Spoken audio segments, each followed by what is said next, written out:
AP just last week. AP sources say intelligence on weapons, no slam dunk. The intelligence linking Syrian President Bashar al-Assad to an alleged chemical weapons attack that killed at least 100 people is no slam dunk. Questions remain about who actually controls some of Syria's chemical weapons stores, and doubts about whether Assad himself ordered the strike, U.S. intelligence officials say. That was August 29th. That's 4 days ago. Folks, I don't know how many of you have seen those stories. You, in this audience, you're pretty informed. I imagine some of you have noted them and come across them. But I'm going to tell you, the conventional wisdom on television throughout the drive-by media is that Bashar conducted the chemical weapons. The rebels don't have any. Bashar did it. Bashar crossed the red line. The Syrian regime's a bunch of reprobates. And Obama said, if you cross the red line, you're going to pay a price. They crossed the red line, and now Obama's going to make them pay a price. Now he wants Congress to join him in it. The conventional wisdom is that it's Bashar.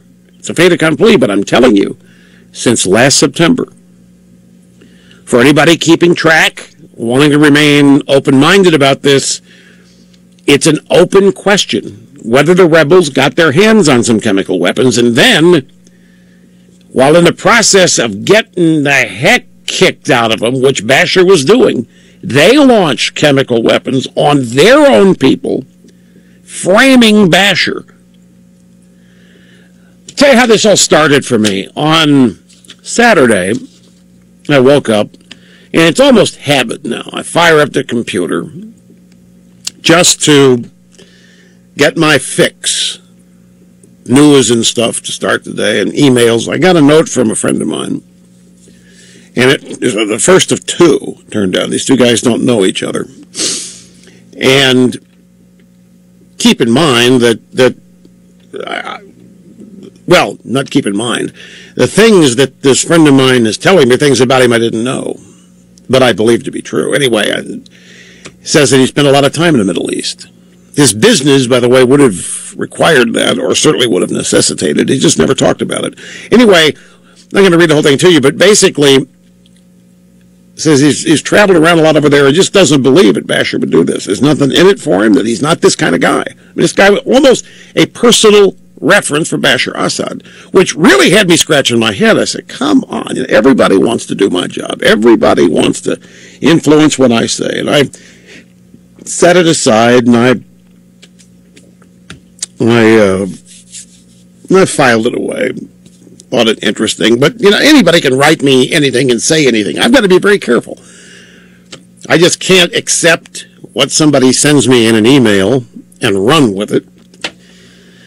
So I ran the theory by a couple of people whose opinion on these things I've respected over the years. And they both, that's a little crazy. Okay, so I set it aside. Then another one came in Saturday afternoon.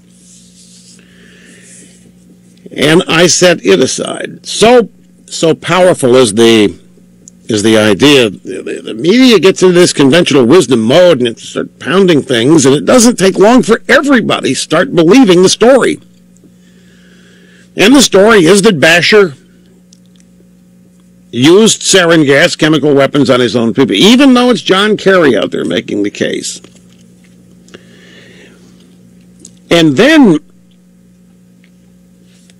late last night, early this morning, I run across this piece by Yosef Bodansky, and I look him up, find out who he is, just shared his resume with you.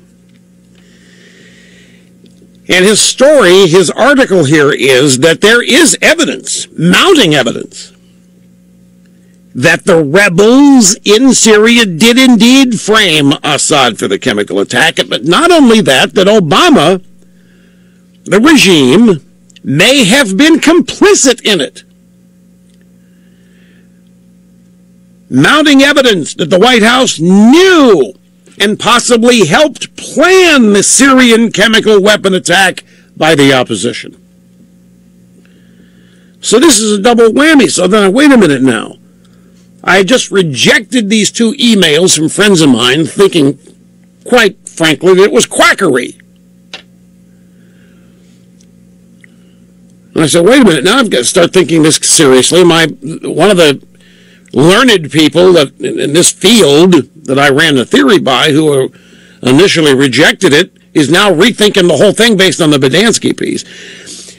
And I don't want to over-dramatize this. I'm just, with this administration, one thing I've learned, with the Democrat Party, the American leftists, their objectives are not always as stated, and they do lie. And they will lie to further their cause. And we know that as far as these people are concerned, everything is about Obama. It's not about the people of Syria. It's not about anything but Obama and the elimination of opposition and winning the House in 2014, because everything with these people is political.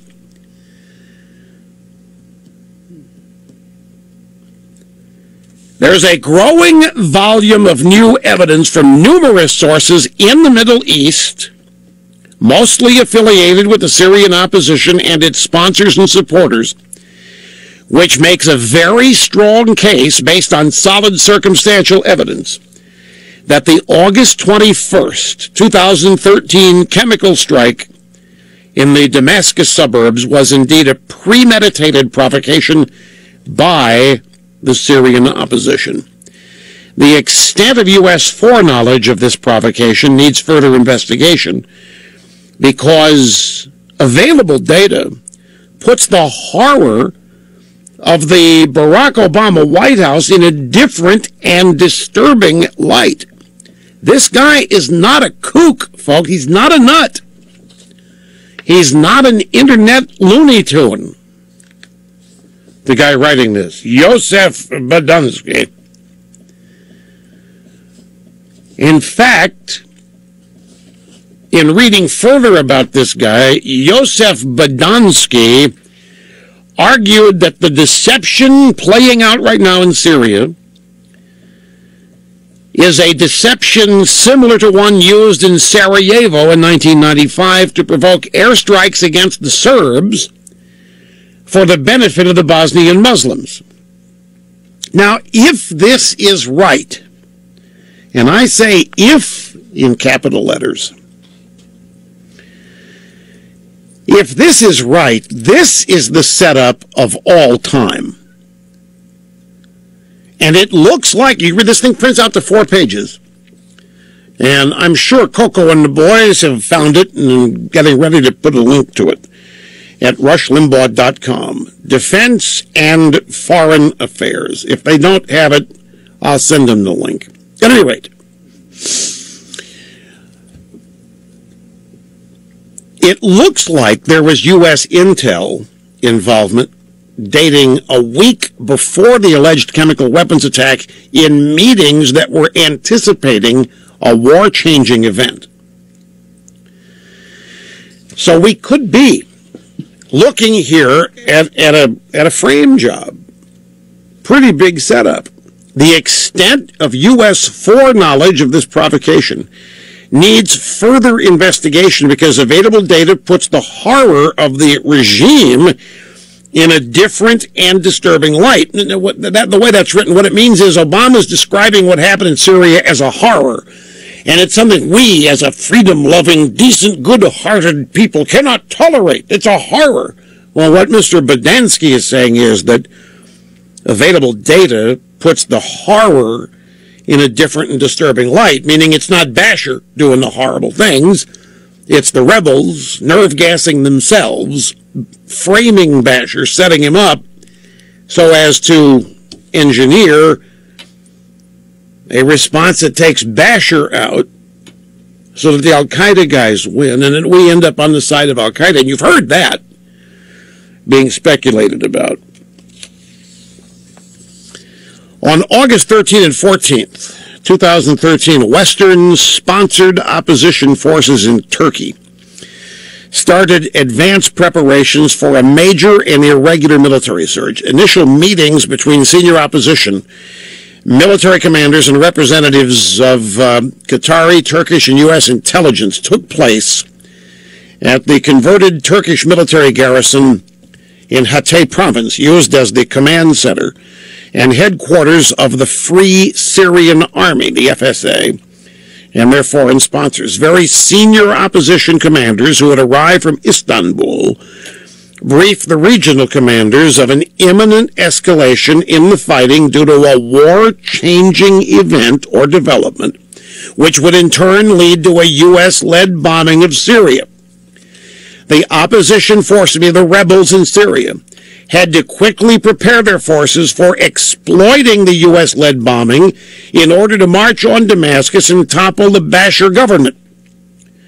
The Qatari and Turkish intelligence officials assured the Syrian regional commanders that they would be provided with plenty of weapons for the coming offensive. What this guy is saying is that representatives of the Syrian rebels met with simpatico groups in Turkey and planned a joint move against Bashar after a U.S.-led attack on him, which would follow what these people were determining or calling a very a war-changing development. That would be the nerve gassing of their own people. Now again, it remains a big if, but if look at the world right now. Look at this country. If indeed this is a frame job, look at how well it's being run. I mean, everybody thinks that Bashar did it, and everybody thinks Obama's got to do something, and everybody thinks Congress has got to join Obama in doing so, and everybody thinks the United States has got to do so. We got to go in there. We've got to save the Syrian people. This Bashar guy is an absolute reprobate. He's no different than Saddam. He's nerve-gassing his own people. And it quickly, that whole narrative, that whole template quickly came to life. It has all the energy in the world behind it. Now, just so you know, the two emails I got from my friends who get anecdotal, I'm not attaching any weight in this to what they have said. It just, to me, it's coincidental. On Saturday, I got these two notes from friends of mine who've done business in the Middle East, in Syria. Just do not think that they know Assad. They can't not believe that he would do this. He's not that kind of guy, number one. They said, number two, there's nothing in it for him. There's nothing in it for him. He was already cleaning their clocks with conventional opposition tactics to a rebel civil war force. He was already cleaning their clocks. So badly the U.S. had to get involved to even it up because Bashar was winning so good. What in the world did he need to do this for? And he doesn't. Russia. Now, both my friends distrust Obama tremendously, so I must put that in there. So it was out of clear blue I run into Yosef Bodansky in his piece, which 4 pages of what he says, growing volume of new evidence, numerous sources in the Middle East. Not only did the Syrian rebels use the nerve gas on their own people and frame Bashar, but that we knew and possibly helped plan it.